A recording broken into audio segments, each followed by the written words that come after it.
Problema sa buhay ay tunay na hindi maiiwasan. Bigla-bigla na lang dumarating nang walang paalam. Susubok sa iyong sariling katatagan, lalo na sa iyong pananampalataya at kabanalan. Malalim na sugat na kanyang iniwan, tila bagay walang kalunasan. Subalit nakita kita, Panginoon.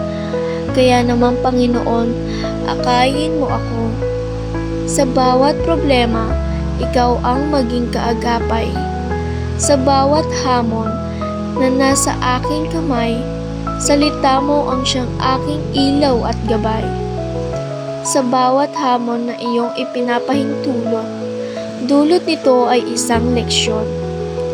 Leksyon na aking magiging pundasyon upang ako ay lubos na umusbong. Mula sa iyong kamay na nagbigay ay buhay.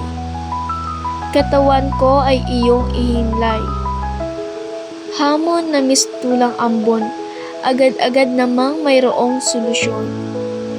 Hindi dahil alam ko at kaya ko, kundi ang Diyos ang siyang kakampi ko.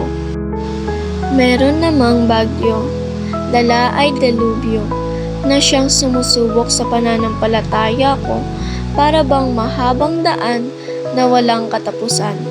Pero okay lang kung ang Espiritu Santo ang kasama ko.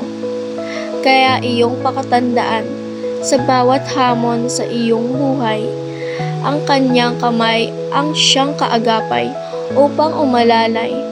Ating masasandalang tunay, kaagapay sa bawat hamon ng buhay. Kaya huwag kang manglupaypay, dahil ang Diyos ay nananatiling buhay.